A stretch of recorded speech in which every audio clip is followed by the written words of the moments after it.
Hi hello నమస్తే అండి. నా పేరు రాధా కాటూరి.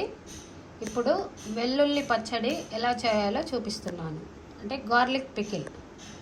ఫస్ట్ గార్లిక్ను కొంచెం కేజీ గార్లిక్ తీసుకున్నానండి.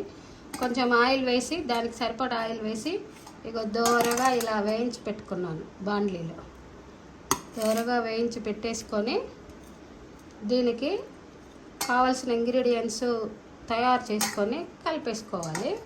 చూడండి, ఇప్పుడు కేజీ ఎల్లిపాయలకు 100 గ్రామ్స్ కారం, 100 గ్రామ్స్ సాల్ట్, ప్లస్ ఇది మసాలా పొడి అండి. అంటే దీంట్లో నేను 2 స్పూన్ల జీలకర్ర, 2 స్పూన్ల ఆవాలు, 2 స్పూన్ల మెంతులు, కొంచెం ధనియా పౌడరు, ఇలాచీ, లవంగ అన్నీ వేసి దోరగా వేయించి పౌడర్ చేసి పెట్టుకున్నాను. ఇప్పుడు పికిల్ కలిపేసుకోవడమే.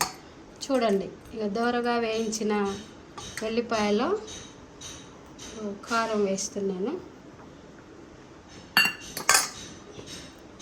ప్లస్ ఉప్పు, ప్లస్ మసాలా పౌడర్ అన్నీ కలిపి వేయించి పౌడర్ చేసి పెట్టుకున్నాను. ఇవన్నీ వేసి కలిపేసుకోవాలి.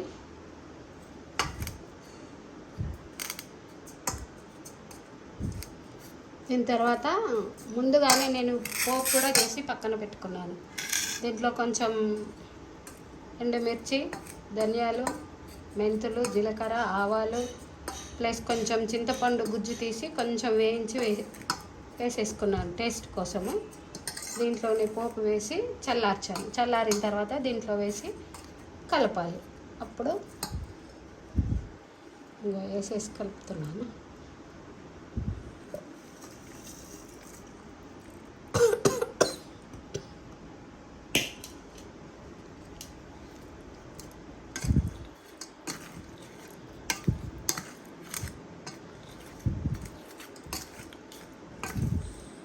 గార్లిక్ పచ్చడి చాలా బాగుంటుంది. ఇది అన్ని వయసుల వారికి హెల్దీ పచ్చడి.